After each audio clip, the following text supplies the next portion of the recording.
Falcons fans, welcome to the relaunch, rebrand, whatever you want to call it. Welcome to FalconZone. I'm your host, Jeremy the Impact York from Impact Media. This year, we've decided to go Falcons only, and we listen to you guys. You guys wanted to talk more Falcons, so we're going to talk more Falcons. FalconZone is completely back. We're working on getting some people in here that maybe some familiar faces you've seen before, maybe some you haven't. But either way, each and every week we're going to come in here. We're going to talk Atlanta Falcons. I'm going to bring this up immediately. We're going to get into the schedule. We're going to do a little bit of a preview. We're going to talk about the division, some of the key injuries because there are some pretty crazy ones. And then each and every week we are going to pick 5 games, one of which will be the Falcons game, unless they're on a bye week, and the other 4 will be what we consider interesting matchups across the league. That's why we might do guest picks. We might do all kinds of fun stuff here and there. But first, you guys know this stadium behind me is Mercedes-Benz Stadium.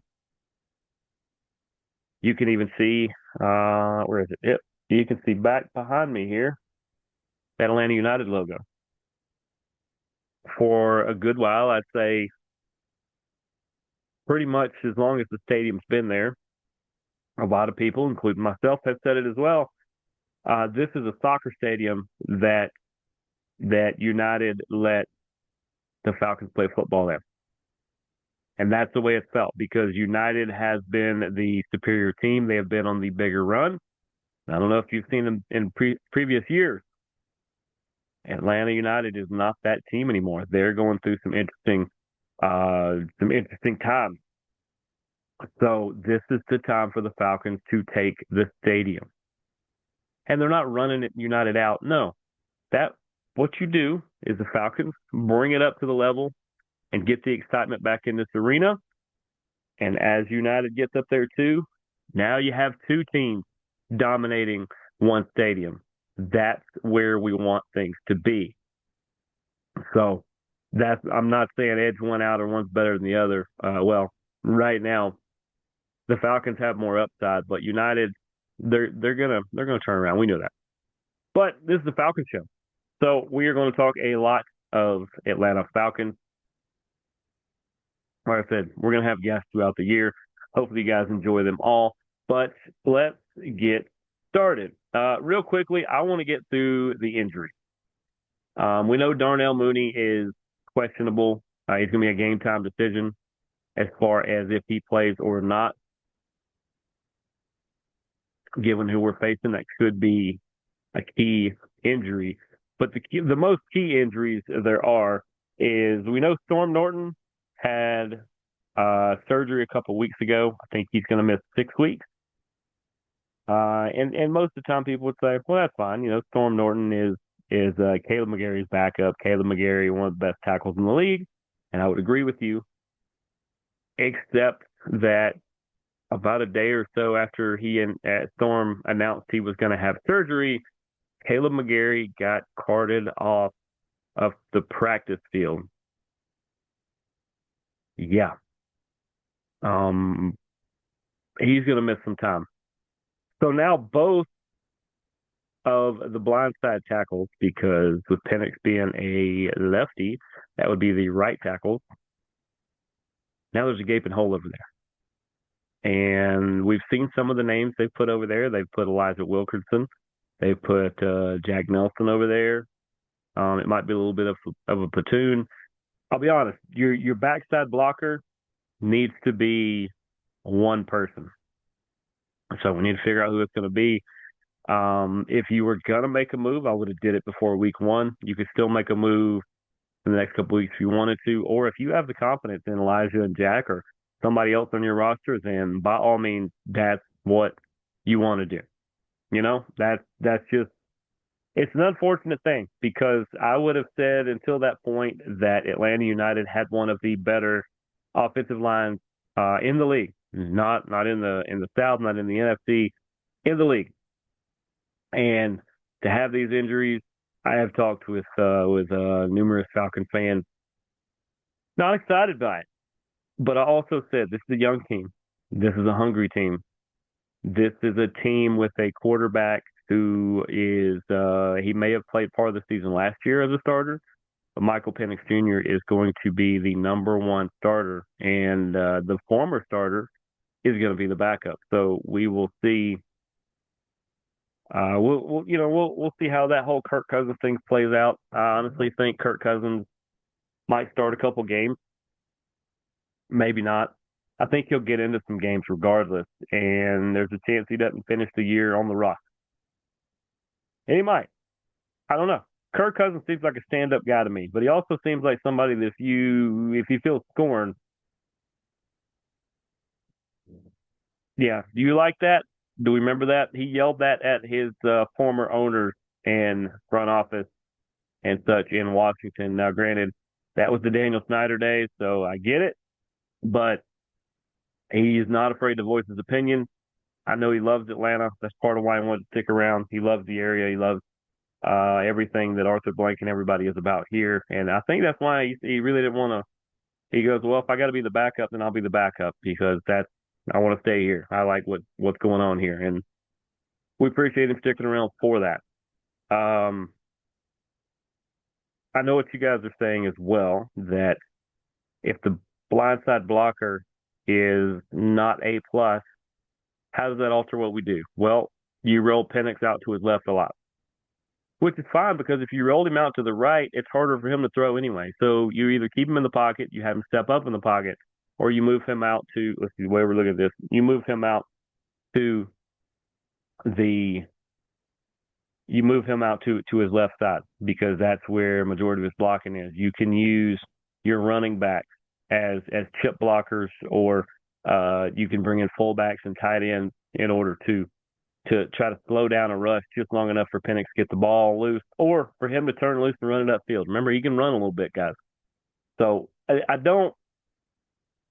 I had the Falcons before all these injuries as probably a 9 or 10 win team, but closer to a 10, depending on how things go. I think 10-7 is very realistic. 10-7 probably wins the NFC South. Um, but at the very least, that gets you in the playoffs, which is where I think they'll be more dangerous. They'll have this whole season to put it together. Missing those guys, does that affect it much? Maybe by game. I'm not going to knock it down to 8 or 9. I'm going to say that instead of leaning on the high side of my prediction of 10, 9-8, they can still win 10, but not 9-8. Official prediction 10-7. 9-8 is the backup. They're either going to win 9 or 10 games. I feel that. Um, it's just where this team is right now. This team is too good to not win that. And given the fact that, once again, it's a two-team race in this division, the third team is not that far behind. The fourth team is. And we will talk about that. In fact, we're going to talk about that now. As we go through the division, I've got the Falcons as the number one team in this division. I think overall they've got the pieces. I think they've got them in place. I think Coach Raheem has a really good scheme. I think he's got good coordinators. I think um, I just like where things are right now with this team. Like I said, you got the young, hungry guys. You got the veterans that are holding down the fort where they need to, and the Darnell Mooney. You Drake London. Drake London is emerging as one of the top receivers in this league. I've been a fan of his since he got drafted, since before he got drafted. Um, Bijan and Algier, and Algier gets overlooked a lot. Algier was basically the starter before Bijan, and for him to be the changeup back, it's incredible. He could start other places in the league, and instead he likes being behind Bijan. That tells you where he's at. That tells you everything that that he stands for. The defense, this defense is going to wreck some people. I know a lot of people have done fantasy drafts. I've done a couple in the last week or so as well. Falcons defense not ranked very high according to the fantasy rankings, but those are computers. Computers don't have eyeballs, they don't have brains, don't have ears, sure don't have mouths. Computers are only as good as the information that they're fed. So I don't trust a lot of those rankings. Hopefully you don't when you do these fantasy rankings. This Falcons defense might be top 10, top 12. That's where I have them right now. I want to see where some of these other pieces are going to go. But for now, I think we're right about in that area. That we're right about 10 or 12. That's a pretty good spot there. Like I said, we go through the division. So I've got the Falcons on top. Quote LaJohn Witherspoon. Um, I would say Tampa is number two. The old Tampa two. Baker Mayfield. We'll get into a little more about him when we preview the game. But Baker Mayfield is really steering that ship. He's really captaining that team. And it's not just pirate references I'm making because they're the Buccaneers. He has done a really good job of not resurrecting his career because it wasn't completely gone, wasn't completely in the bottom. No, no, no. He did a good job of overcoming being a Cleveland Brown, finding a place that embraces him, that put things around him, that is building around him, that is letting him showcase the leadership that he has. It's something the Falcons are doing with Penix right now, but it's in the earlier stages. And it's really kept that team on a pretty good level. And like I said, I got them. You know, if Falcons are a 10-win team, Buccaneers are 8 or 9. They're going to be right in it. This is going to come down to week 17, week 18, however many weeks there are now. But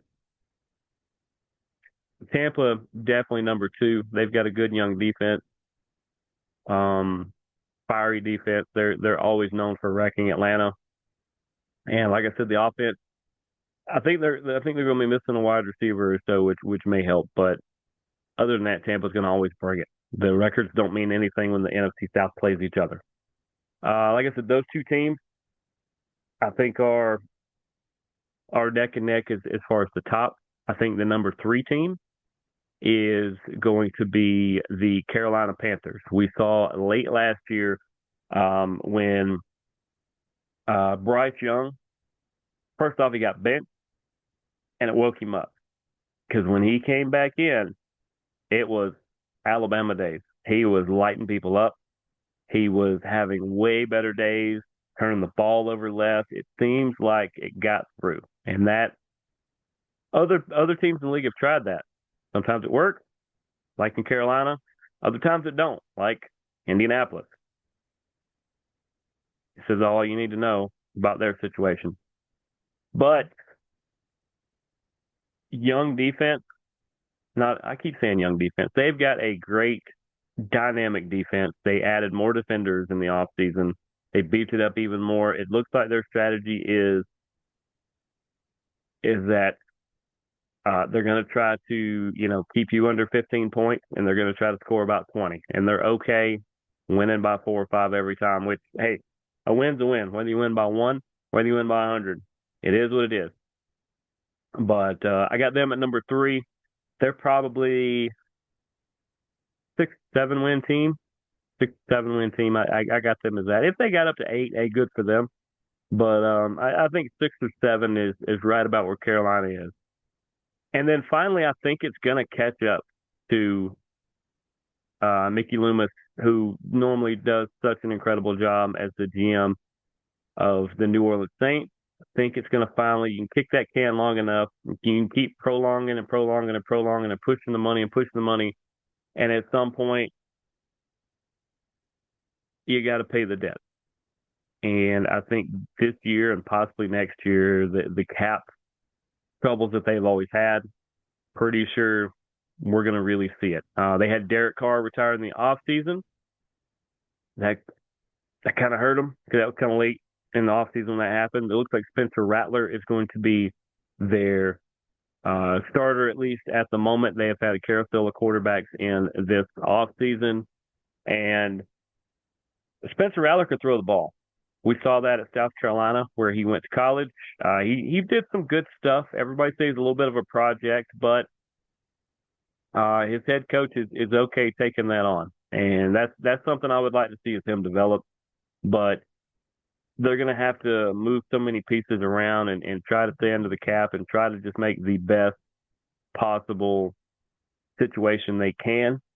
But I got them as, I don't know, 3, 4, 5 win. I will say they're a 4 or 5 win team, which is kind of where they need to be because I think they can move off some contracts this year, really beef up during the next couple drafts, and I think that it will help their cap. It'll help a lot of things that I don't think they're ready to win now, and I just think that's just going to be where things are. So, kind of recap there. I've got the Falcons at about a 10-win team. I've got the Buccaneers at about an 8 or a 9. I've got Carolina at about a 7 or an 8, and then about a 4 or a 5 win Saints team this year. That's kind of where I have them. Maybe I completely missed the mark. Maybe there's something I'm missing. Who knows? You guys can always send in things to the show if you agree with me, if you disagree with me, you got thoughts, questions, comments, suggestions, any sort of thing there. If there's a media guest out there that you want me to try to get on, let me know. But tell me your predictions as well. That's just kind of where we're at with that. And for now, I feel like I'm rambling, so I'm gonna try not to do that. We're gonna go straight into the games of the week. The games of the week. I picked 4, and then of course one is the Tampa Bay Atlanta game. We will do that one at the very end. I will do my best to post all of these somewhere on Facebook or something like that. You guys can follow us on all those places. Impact Media, Jeremy the Impact York, the Impact 99 on practically any other social media. Find us on all those and all the other content we do because this is one of many, many shows we do each and every week. But so here are the games. We're going to go first with the Detroit Lions are going to Lambeau to face the Green Bay Packers. That is a 4:25 Eastern time. These are all Eastern time. 4:25 CBS game. Detroit. What do we know about Detroit? Well, they're really, really good. They also lost both coordinators in the offseason. Ouch. They still have the same head coach. Still got Jared Goff. Still got a ton of the playmakers that they had before.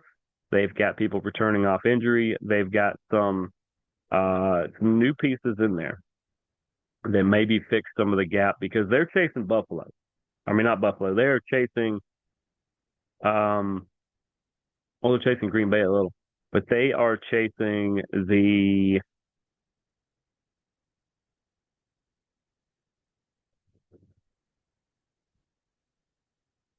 I mean, they're chasing the rest of the NFC basically. They're towards the top. They're probably a top 3, top 4 NFC team, but they haven't really turned that corner yet. They're right there on it. They're just not there yet. What do we know about Green Bay? Well, their quarterback's a little dinged up. I think he's going to be okay. Jordan Love. But that means he didn't get all of his reps in the offseason. Is that going to mean anything? Well, it could. They also have added Micah Parsons from the Cowboys. That is a whole podcast unto itself, a whole show unto itself that anybody that knows me knows how deep into that I could really get. However,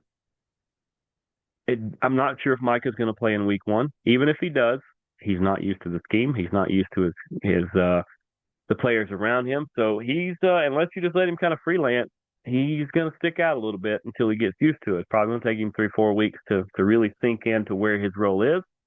But Green Bay is still Green Bay. Green Bay, Detroit.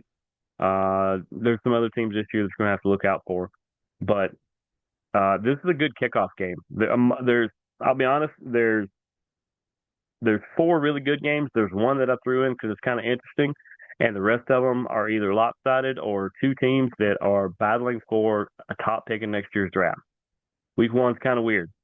But who do I like in this one?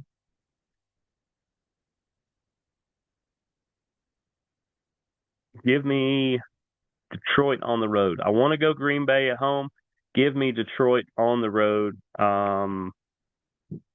gonna be like a 3 point game. One of those 27-24. It's probably gonna be a little more than that. 31-28, something close to that. It's gonna be kind of close, relatively close. Won't be a lot of garbage scoring. It's gonna be really, really tight all the way up until the end. But I think Detroit is just gonna edge them just enough. We go to game number 2. The Houston Texans are going out to Los Angeles, California, to face the Rams. The Rams could be really good this year. Them and another out west team that I'm going to talk about in a minute are probably slightly better than people think they are. I do like the Rams at home here. It does center a lot around Matthew Stafford and how healthy he is and how much he plays and things like that. But I do like the Rams at home, and that is my official pick. I like Houston is still there. They really overshot in that first year, and then they come back to earth a little bit last year. I want to see if they're going to stay here or if they're going to go back to that level. I think they're still in that level that they're good, sometimes pretty good. They're not ready to be great yet. I want to see them turn that corner. They got some injuries to deal with at running back and other things to start the season. So it's kind of a tough thing to do to go out to L.A. right out of the gate. Baltimore at Buffalo. This might be the game of the week. Baltimore at Buffalo. That is the 8:20 NBC game. That is the Sunday night football. Buffalo is that bridesmaids team. It seems like they are always coming up just a half game short, just right there on it every time. They're going to be looking to make a statement at home to begin this one.